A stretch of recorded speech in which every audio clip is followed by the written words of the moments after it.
देखो, माता पिता दो कारणों से मना करते हैं। पहले, जो माता पिता स्वयं अधर्मी हैं, स्वयं मूर्ख हैं, और तुम धर्मात्मा बन जाओगे तो उनकी बेइज्जती हो जाएगी, इसलिए वे पूर्व भाव का बदला लेने के लिए तुम्हें धर्मात्मा नहीं बनने देते।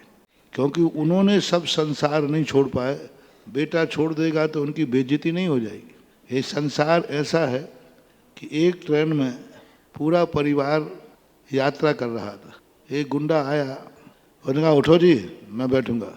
उसने कहा साहब नहीं उठना, पहले मैं आके बैठा हूँ, मेरा टिकट है। उसने 2 झापड़ मारे।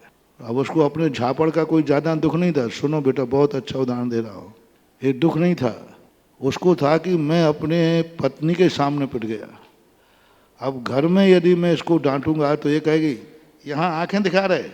तो उसने एक उपाय सोचा, बढ़िया था, और वो भी सागर का था। उसने सोचा कि मामला क्या है। उसने कहा देखो साहब, मुझे मारा तो मारा, मेरी पत्नी को हाथ लगाया तो ध्यान रखना, मैं तुम्हारे लिए मैं भी हाथ तोड़ दूंगा। वो तो गुंडा था, उसने 2 पत्नी को मारा जम के।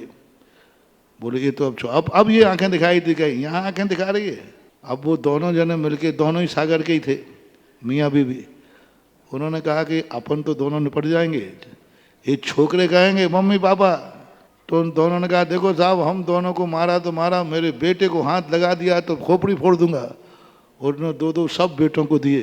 बोले भाई साहब अब अच्छा रहा, अब घर में समाजवाद हो गया। तो कुछ माता पिता ऐसे होते हैं कि स्वयं धर्मात्मा नहीं होते, स्वयं धर्म नहीं करते, उनको किसी को धर्म करने की रुचि नहीं होती। ये कहलाते दीर्घ संसारी, ये कहलाते हैं पूर्व भव के बैरी। जो जब भी कोई घर में तुम्हें धर्म करने के लिए रोके तो उसको समझना चाहिए कि ये पूर्व भव का बैरी है। अब दूसरी तरफ भी सुनना, आधे ही सुन के मत चले जाना, तुम्हारे में आज गड़बड़ हो जाएगा। दूसरा तरफ से अच्छे माता पिता तुम्हें रोकते हैं, क्योंकि मालूम है तुम्हें, तुम धर्म तो करोगे नहीं, पढ़ाई से और जाओगे और वहाँ जा कर के तुम ऊधम करोगे। और तुम उपवास तो करोगे, अभी तो कर लोगे, फिर बाद में सुबह अस्पताल में दिखाओगे। तुम्हारे बस की बात नहीं है धर्म, तुम धर्म को नहीं कर पाओगे। इसलिए लोग मना करते, क्योंकि वो तुम्हारे हितैषी हैं, तुम्हारे गार्जियन हैं। वे तुम्हारे जानते हैं कि तुम्हारा हित किसमें है। तुम अभी हाल वहाँ जाओगे करोगे तो कुछ है नहीं, महाराज का प्रवचन तुम्हें कुछ समझ में तो आएगा नहीं, बस वो पढ़ाई से और जाओगे।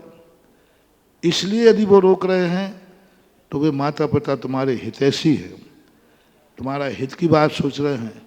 उनकी बात सुनना चाहिए, मानना चाहिए। उनसे पूछो कि आप मुझे क्यों रोक रहे हैं, कारण बोलिए।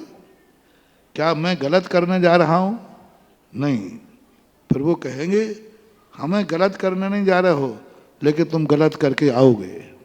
तुम्हारी शक्ति मैं जानता हूँ, तुम्हारी आदत मैं जानता हूँ, तो वहाँ जाकर के तुम क्या करोगे। एक तीसरी बात है, वो तुम्हारी समर्थ को और शक्ति को जानते हैं कि तुम्हारी कितनी शक्ति है, और तुम शक्ति के अनुसार कर नहीं पाओगे। और बाद में कई लोग माता पिता, अच्छे माता पिता बेटे को रोकते हैं, वो त्याग करना चाहता है, साधु बनना चाहता है, लेकिन वो जानते हैं कि तू साधु बनने का भाव तो कर रहा है, लेकिन साधु की चर्या पालन नहीं कर पाएगा। फिर यदि लौट के आ गया तो ये माता पिताओं को सबसे ज़्यादा डर लगता है कि मैं यदि ये त्याग किया और भ्रष्ट हो गया तो, नियम ले लिया बाद में तोड़ दिया तो, नियम लेने के बाद नहीं पालन कर पाया तो।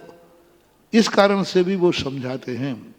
अब इन 3 कारणों में से अपन को देखना पड़ेगा कि पिताजी माता पिता किस कारण से रोक रहे हैं।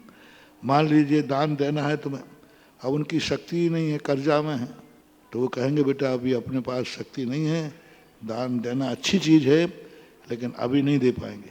तो हमें उनके अभिप्राय को पकड़ना चाहिए और पूछना चाहिए आप मुझे क्यों रोक रहे हैं।